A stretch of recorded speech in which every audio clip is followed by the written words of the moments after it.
Alright, so we ended the previous session with Matthew 23, and this is where Yeshua talks about the days of Noah.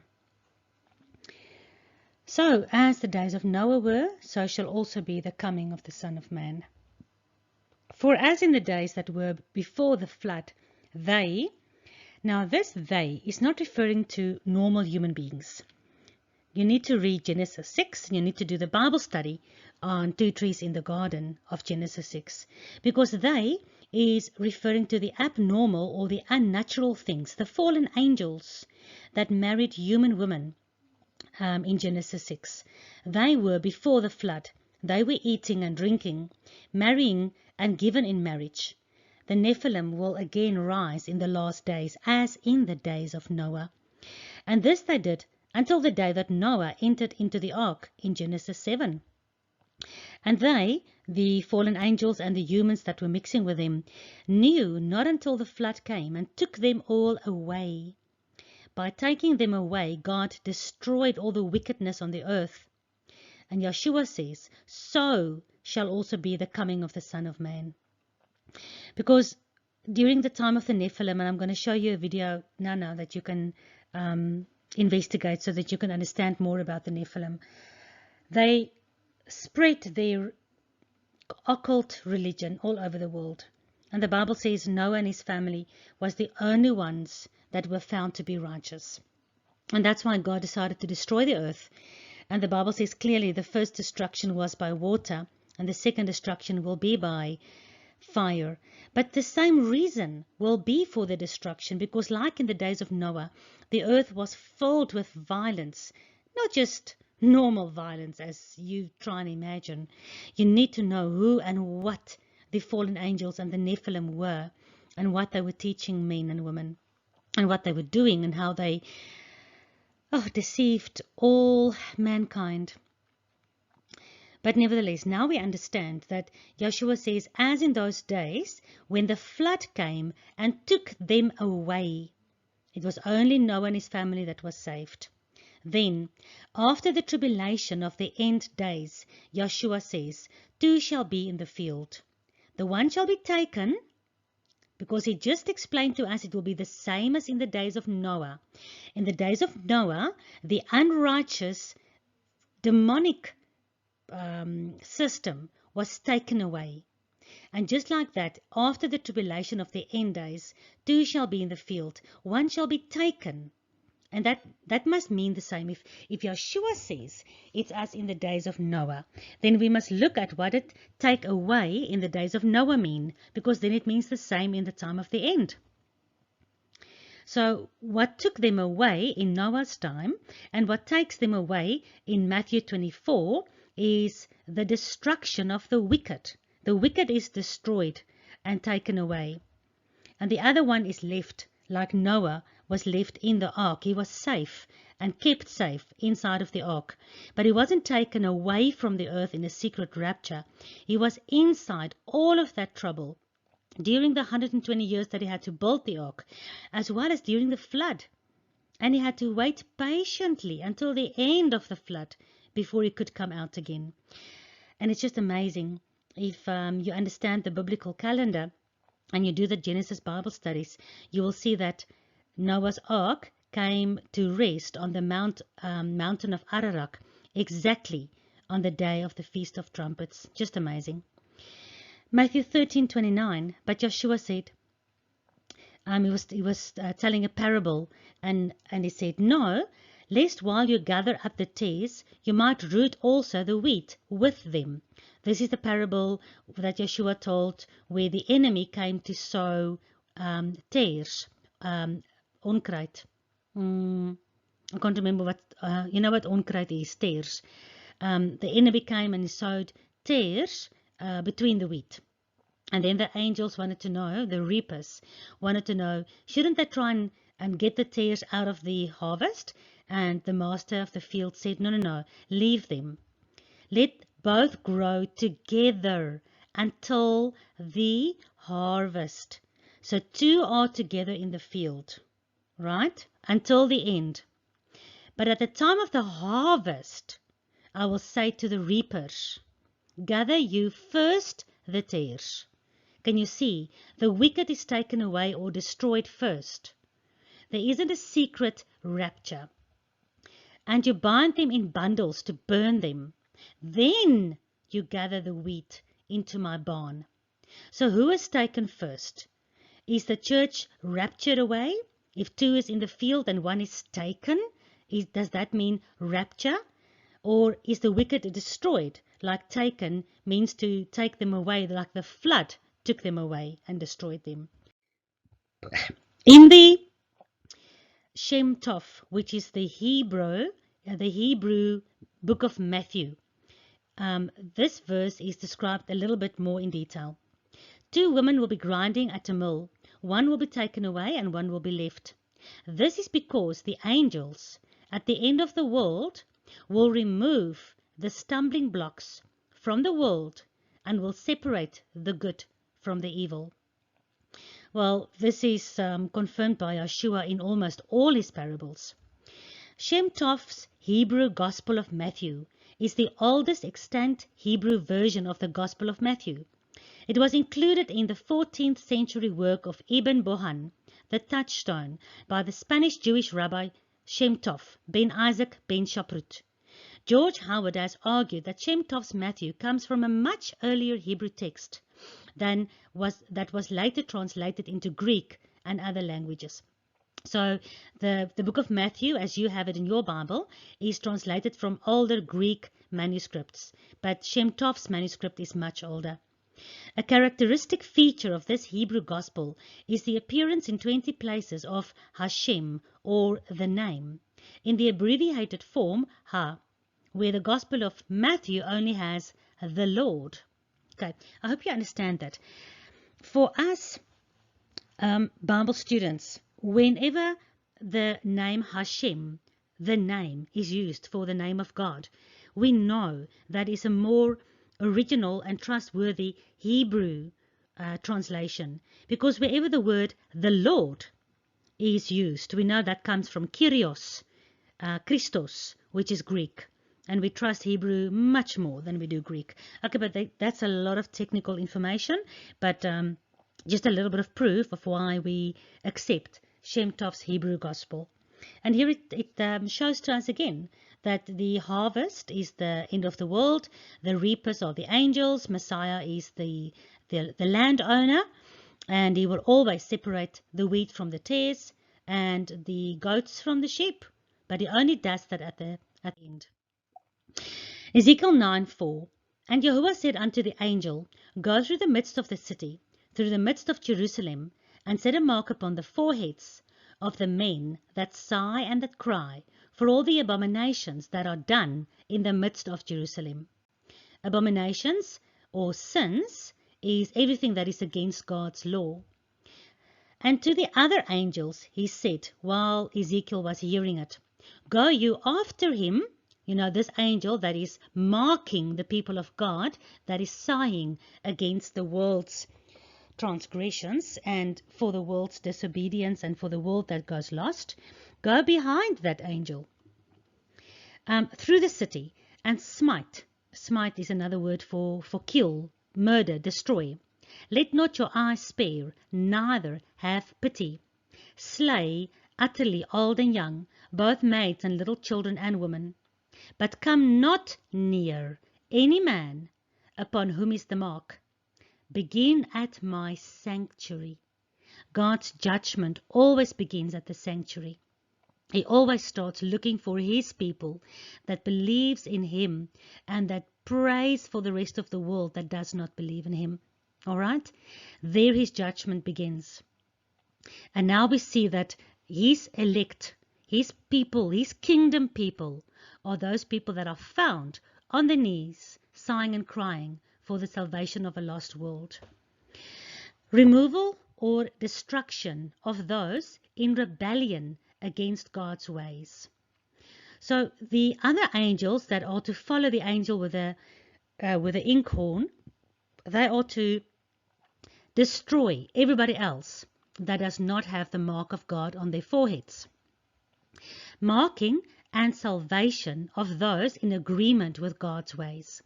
So those that are in agreement with God's ways, they get marked on their foreheads. They don't get destroyed. But those who are in rebellion against God's ways, they are not marked, and then they are destroyed or removed. Revelation 9:3. And there came out of the smoke locusts upon the earth. This is one of the plagues during the tribulation. And unto them was given power, as the scorpions of the earth has power. And it was commanded them that they should not hurt the grass of the earth, neither any green thing, neither any tree, but only those men who have not the seal of God in their foreheads. So if you want to know what the seal of God in their foreheads mean in the book of Revelation, you need to ask the dictionary of the New Testament, and that is the Old Testament.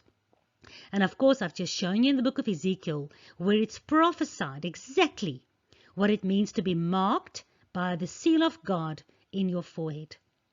Those people that knows what the abominations is against God's law, and that are praying for the people that are transgressing his law. So you can see that the mark is set upon their heads, or upon their foreheads.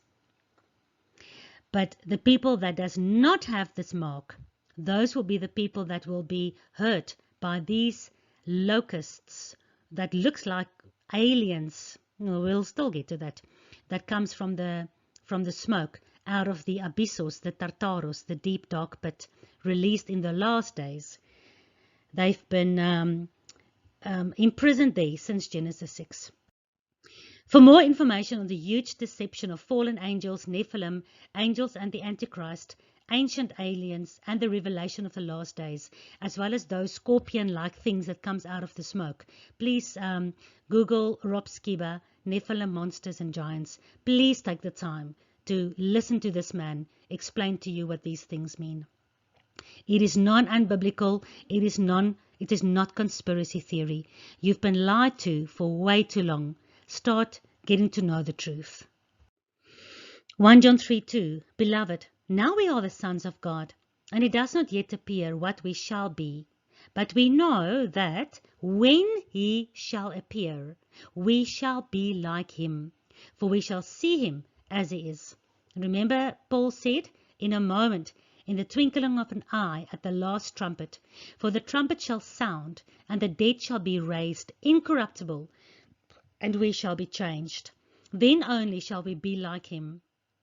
But while we still are in our mortal, corrupted bodies and still struggling against our fleshly nature, when we are crying and sighing for a lost and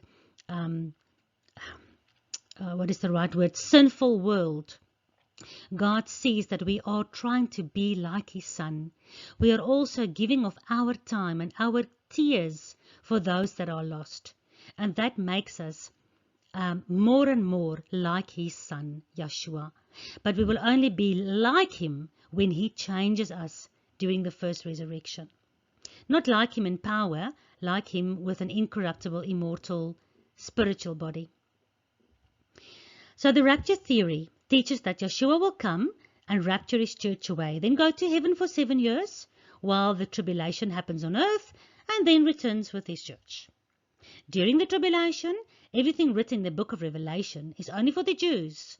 So the Jews need to be saved during the tribulation, and then they can be part of the kingdom when Yeshua returns. Think about it. Does that mean there is a second chance? Does that mean that everyone left behind then has a second chance on getting saved now that they saw that the church has been raptured? Hebrews 9 verse 27 says, "It is appointed unto men once to die, and then the judgment." There isn't any second chances. So Christ was once offered to bear the sins of many, and unto them that look for him shall he appear the second time. He only came once 2,000 years ago. He will only come once again the second time. But then he will appear the second time without sin unto salvation. There's only 2 appearances. The first time he comes, he he comes as the son of Joseph, Ben Oni. But the second time, he comes as the son of David, Benjamin. Genesis 35:18. And it came to pass, this is now Rachel, as her soul was departing, for she died, that she called her son's name Ben-Oni. This is now Rachel, the wife of Jacob, and this is the 12th son of Jacob. But she called him Ben-Oni because she was busy dying. She had a very difficult labor. But his father called him Benjamin. Very prophetic. Because Ben-Oni is from the root word H1126, and it means son of my sorrow. Now we know that prophetically talks about Yeshua the Messiah, Isaiah 53:3. He is despised and rejected of men, a man of sorrows and acquainted with grief.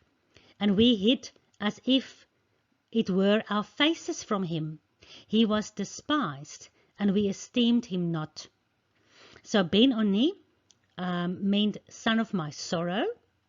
And this is prophetically telling us exactly how the Messiah came the first time as a suffering servant, son of Joseph.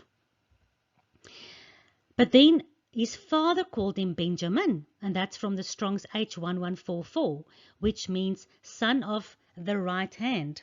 Ben, son, Ya, hand, Min, right, son of the right hand, Benjamin.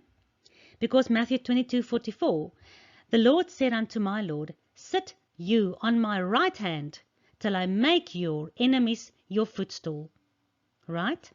Until I make your enemies your footstool, then only will you stand up from that position. But here in Matthew 22 verse 44, Yeshua is repeating what David also prophesied, that Yahuwah said to my master, the master Yahuwah said to my master, as if he's speaking to the master himself. God is speaking to God himself, saying, sit at my right hand. But we know he's speaking to his Messiah, to his son. He tells his son to sit at his right hand. Messiah, Yeshua, is the son of the right hand of God. He is Benjamin. But the first time he came as the man of sorrows. The second time, when he stands up from the right hand of God, he's coming, remember, to claim his kingdom. Because he was brought before the Ancient of Days. He was sitting at the right hand, as the right hand of God. And when he stands up from that position, he's coming to claim his kingdom. So his first coming was Ben-Oni, son of sorrows. And his second coming is Benjamin, son of God's right hand. Daniel 7:13, one like the Son of Man came with the clouds of heaven, and came to the Ancient of Days, and they brought him near before him. This is when God has made all his enemies his footstool. Only then, after the tribulation, does he stand up to take his kingdom back from the prince of darkness. And there was given him dominion and glory and a kingdom, that all people, nations, and languages should serve him. His dominion and his kingdom is everlasting and shall not be destroyed. Right, now I take you to Daniel 7 verse 14, where it says his kingdom, and this kingdom of the Son of God shall not be destroyed. And I remind you of the statue of King Nebuchadnezzar that he dreamed about and that Daniel interpreted for him. The statue represents all the major kingdoms of humanity's existence, from the beginning all the way till the end times. And this is what Daniel interpreted, because Daniel was one of the prophets for the end times. Babylon, since the Tower of Babel in Genesis, up to the Roman Empire in the time of Yeshua, up to the 10 toes, who represents the 10 kings of the New World Order in the last day, mixed with the iron from the Roman Empire. And only then, the rock of our salvation, the stone that was rejected by the builders, that became the cornerstone, only after all these kingdoms from Babel all the way to the mixing of the New World Order and the Roman Catholic system, only then, after all these kingdoms has had their time, and God gives them to Yeshua as his footstool. I'll make your enemies your footstool. Only then will he stand up and destroy them all. Daniel 2:44. And in the days of these kings, the 10 toes, the 10 kings, shall the God of heaven set up a kingdom, listen to this, which shall never be destroyed. Exactly as in the previous sheet that we looked at. And the kingdom shall not be left to other people, but it shall break in pieces and consume all these kingdoms, and it shall stand forever. So this kingdom that God sets up is his eternal kingdom, which is the rock, which is Yeshua. Because as you saw that the stone was cut out of the mountain without hands, there's no humans involved when it comes to the power of God and with Yeshua. This is a stone that was cut out of the mountain without hands, and it break in pieces the iron, the brass, the clay, the silver, and the gold. All the way from the Roman, the Greek mythology, the Media Persian, and the Babylonian false sun god religion. And all the puppets that's working for this New World Order, one religion system. This piece of rock, the rock of our salvation, that is broken out without men's hands, this is the Son of God that comes from the heaven in the last days, when this whole false system has had their time, and it will come in the days of the 10 kings in the last days, in the time of the 10 toes, and he will break the whole statue. Will he break in pieces? Because the New World Order has a lot of the Roman and the Greek and the Babylonian mythology and sun god worship and Luciferian worship in it.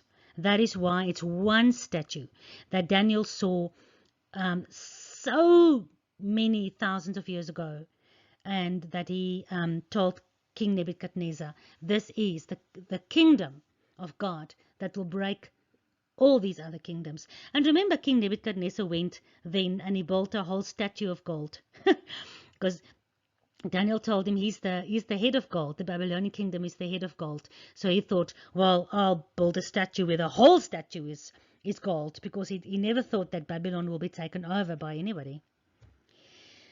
All right. This stone is none other than our Messiah, coming the second time as Benjamin, son of God's right hand, the lion from the tribe of Judah, the son of David, the King of Kings. The Spirit of Yahuwah is upon me.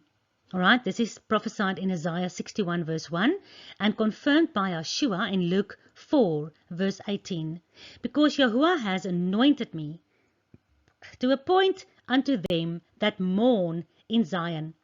Very similar to the servants in Ezekiel 9, remember? To give unto them beauty for ashes, the oil of joy for mourning, the garments of praise for the spirit of heaviness, that they might be called trees of righteousness, the planting of Yahuwah. And here I would like you to go and study Romans 11 to understand the planting of Yahuwah, the olive tree. Isaiah 61:4, and they, these plants of Yahuwah, shall build the old wastes. They shall raise up the former desolations. They shall repair the waste cities, the desolations of many generations. Right, so yes, this has a physical implication. It actually has happened after the time of Daniel, when Nehemiah and all those guys and Zerubbabel came back from the exile to Babylon, and they did rebuild the temple and Jerusalem's walls and all those beautiful histories. But this is also prophetic for the time when Messiah comes again, because the Spirit of Yahuwah is upon Messiah. He confirms it in Luke 4 verse 18, because the Spirit of God will also make that Yeshua will appoint us and give us beauty for ashes, and He will wipe away our tears, and then we will rebuild the former desolations and the old waste places. We will do this during the millennium because everything will be destroyed. Those who receive joy for mourning or beauty for ashes and whose tears are wiped away are also those that rebuild the cities. Listen, there's no rapture period in between. Exactly after ashes and mourning and destruction, we will receive the joy and the beauty and the garments of praise with which we will gladly rebuild everything. The prophecy is about Messiah, but how many people thinks that Donald Trump these days is a potential Messiah? He's the first decent Christian president, right? Trump declared at the end of 2017, he declared Jerusalem as the capital of Israel, and then Putin recognized this as well, and the Saudis as well. And on December 6, 2017, Trump announced the United States' recognition of Jerusalem as the capital of Israel, and he ordered the planning of the relocation of the U.S. Embassy in Israel from Tel Aviv to Jerusalem. So he brought the U.S. Embassy from Tel Aviv to Jerusalem, and he declared Jerusalem to be the capital of the state of Israel. In honor and praise of Israel's 70th Independence Day, the Nashen Sanhedrin, the Mikdash Educational Center, and the Temple of Zion organizations have minted a new temple coin. All right. And on this temple coin, it says, "And he, Hashem, the Lord of the world, charged me to build him a house in Jerusalem." This declaration took place exactly 70 years after the people of Israel were sent into exile. Okay, this is in the time of Daniel. Hey? The prophet Jeremiah promised that while the passing of 70 years, I will bring you back to your place. And here you need to read Jeremiah, Daniel, and the book of Nehemiah so you can get more background historic information. The coin expresses our joy and gratitude that the American embassy will be transferred to Jerusalem in honor of Israel's Independence Day. It is the fulfillment of the Trump Declaration, recognizing the centrality of Jerusalem as the capital of the state of Israel. Okay, so a lot of information now, but what you need to understand is that after the exile of the house of Judah to Babylon, in the time that the 70 years that God said they will be in exile, at the time when that was passed, King Cyrus was appointed by God. He was even prophesied in the book of Isaiah that he will let Judah go back to Jerusalem and that they can rebuild the temple. So here we can see a modern King Cyrus in President Donald Trump. All right? Because we know that Messiah is prophesied, that he will make us rebuild everything after the tribulation. But here, a lot of people are seeing Trump as a messianic figure. Okay, let's look a bit further. Isaiah 44:28. This is now prophesying of Cyrus long before he was even born. This says, the King James is so difficult. God said of Cyrus, "He is my shepherd and shall perform all my pleasure. He will even say to Jerusalem, you shall be built.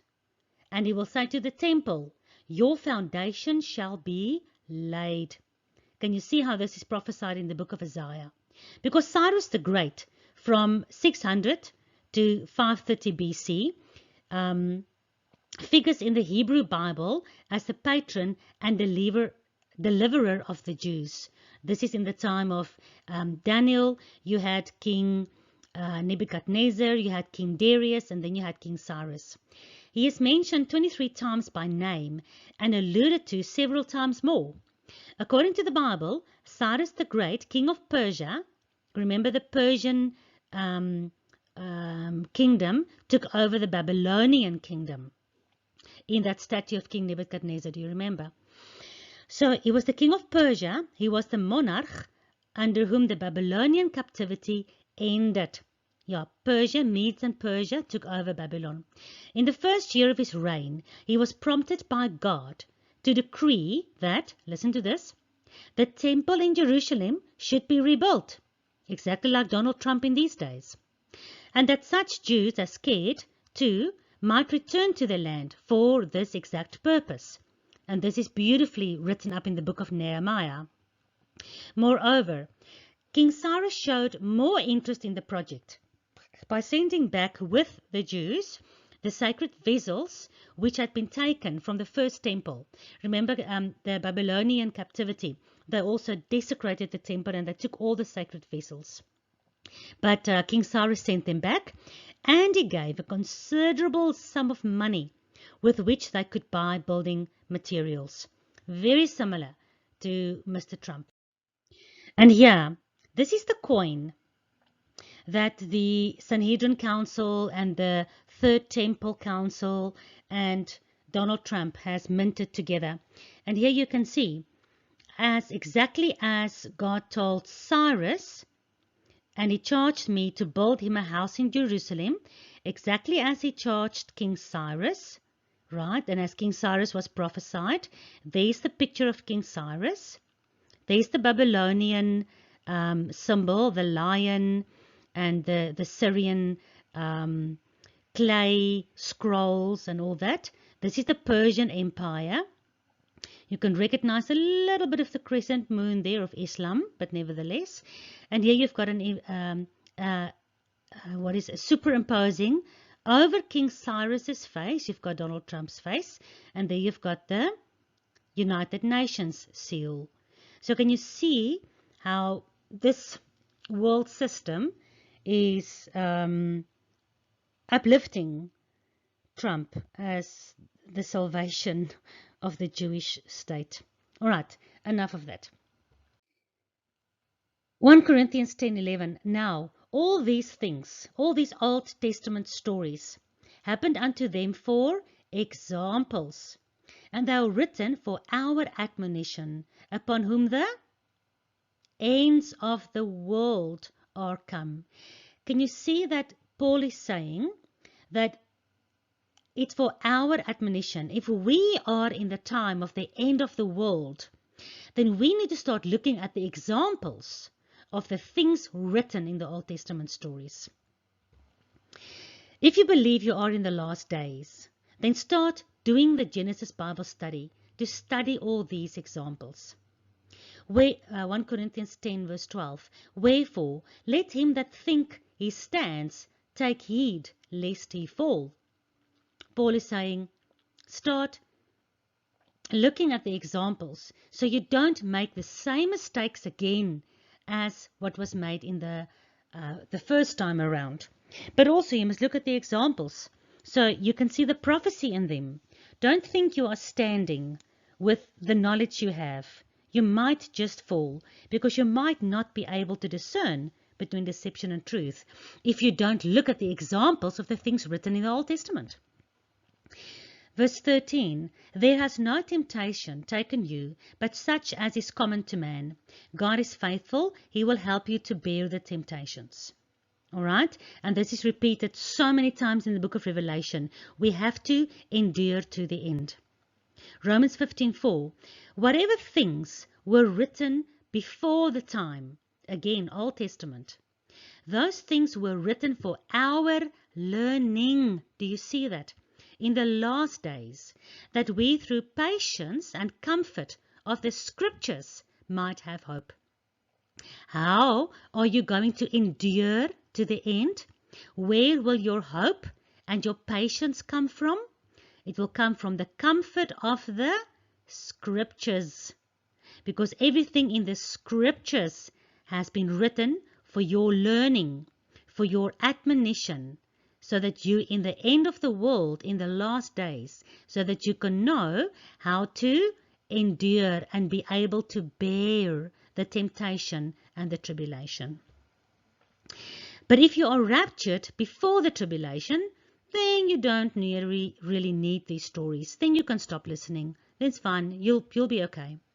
But all these things, And whatsoever things were written before the time is written for our example, our instruction, as upon whom the end of the world are come.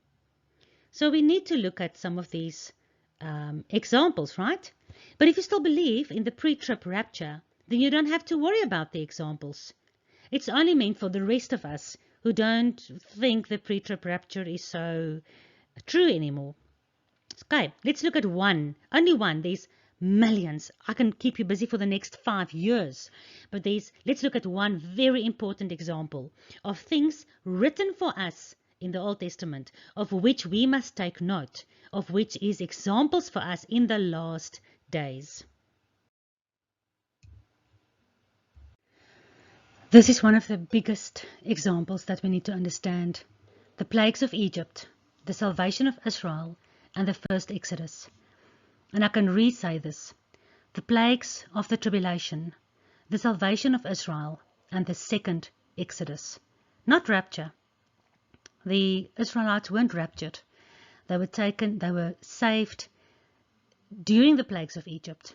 They were saved out of Egypt by the blood of the Lamb, and they went out of Egypt on their way, on a journey to the promised land. All right, you know about the 10 plagues. The water turns to blood. There were frogs, lice, flies, livestock died, boils, and here we can bring in viruses and stuff, pestilence, hail and fire, locusts, darkness, and the death of the firstborn. And how many of these can you recognize in the book of Revelation?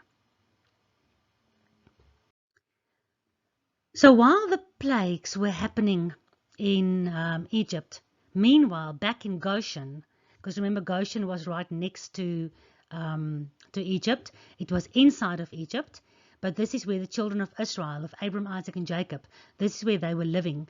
But they were living in obedience to God, because God sent Moses to remind them that they need to keep Sabbath. They weren't keeping Sabbath. Remember, Pharaoh said, Moses is making the people to rest, to Shabbat. And therefore he made their workload even more, because he didn't want them to keep Shabbat. But they were keeping Shabbat, and they were listening to Moses. If Moses said, this and that plague is coming, you need to bring your animals in or whatever, then they listened. They were obedient, because God told Moses and Moses told the people. And Goshen they weren't raptured when the plague started. They were inside of Egypt. They were just living separate.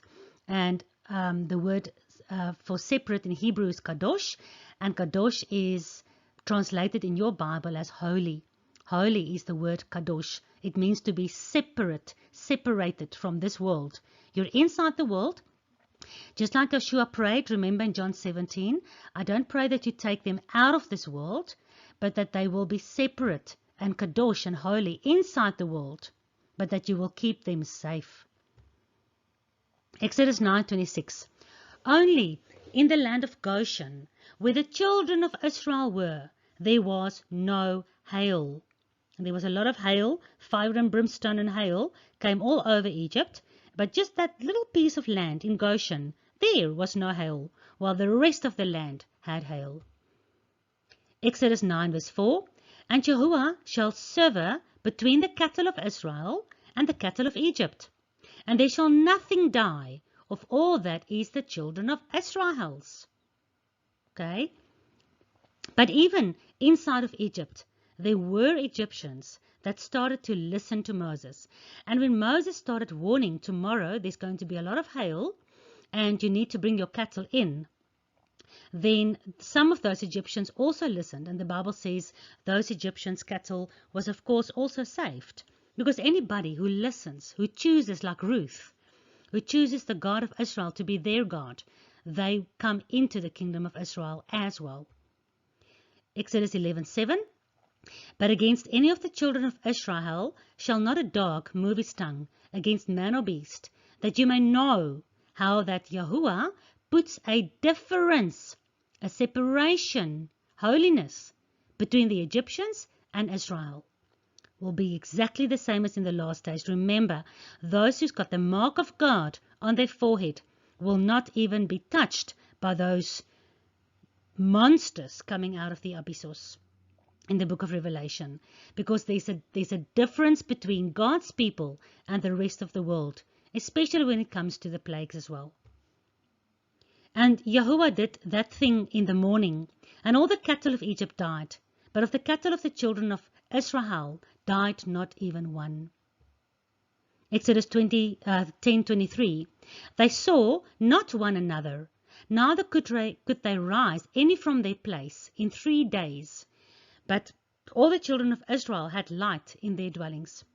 This is when there was 3 days of darkness. And remember, Yeshua was also in the grave for 3 days. And there was 3 hours of darkness when he died on the execution stake. There's a lot of threes happening in the Bible.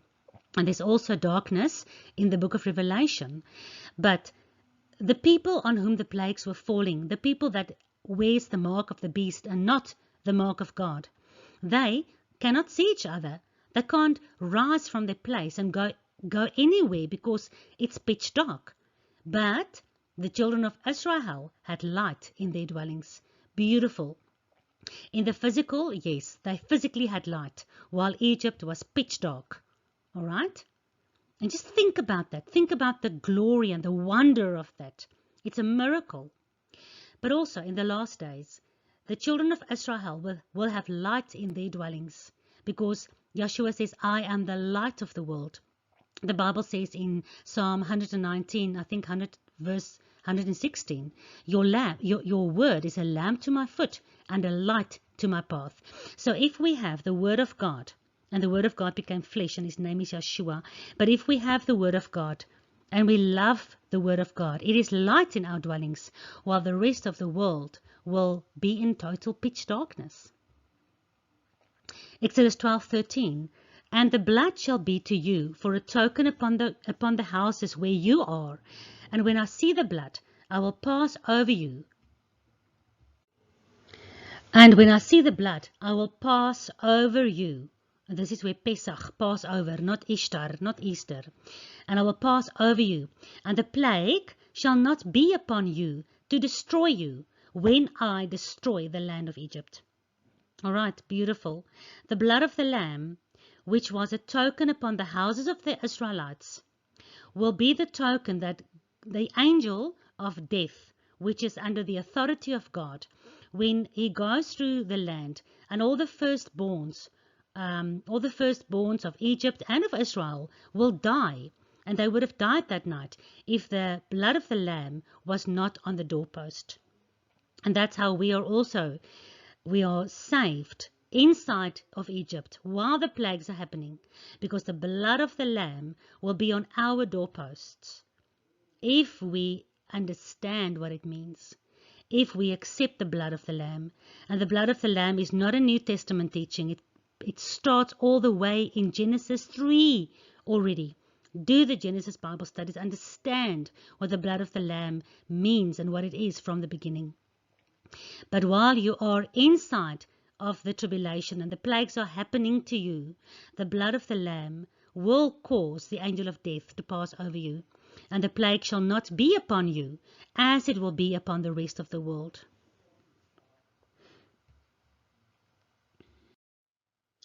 So it is very good for you to start understanding the biblical feast days. Passover, Messiah in the Passover, and all the other feasts as well. We need to understand when he died, when he went to the grave, unleavened bread, when he was resurrected, first fruits, when his Ruach was given on the day of Pentecost, which is the feast of Shavuot, 4,000 years, or about 2,000 years before that. Shavuot was on the day that the law was given at the mountain of Sinai. And on that day, 3,000 people died, because when Moses came down with the law, they were busy worshipping the golden calf. And years later, when Peter and those guys were prophesying, on the day of Pentecost or Shavuot, 3,000 people became new believers. Isn't it amazing? How it's just amazing how 3,000 died the first Shavuot, and how 3,000 came to believe at the Shavuot just after Yeshua's resurrection. All right, and then we've got the church age between the time of Yeshua, between the time that he fulfilled the first 4 feasts, that's called the spring feasts, and when he will fulfill the fall feasts, which is the end of times. Yom Teruah, when the trumpet blast will happen. Yom Kippur, which is the day of fasting and of afflicting your soul for the sins of the world, and Tabernacles, which is where we tabernacle with him. All right, so the exact biblical timeline for the end times, with witnesses from both Old and New Testament. And we need to look at what does God say about the biblical end time timeline. What does Yeshua say? What does the prophets say? What does the disciples say? What does Paul say? And what has traditional religion taught us this far? But there isn't time right now for that study. That is still a study that we have to put together, and it will take some time. So please subscribe to YouTube, and you'll be notified and then when this study will also be made available. It will be as soon as possible, but just be patient for that. I really hope that you have enjoyed this in-depth Bible study and that you've made notes of all the scriptures so that you can also help family and friends to get away from this huge deception, so that there isn't a falling away of believers in your family when the end times come upon us.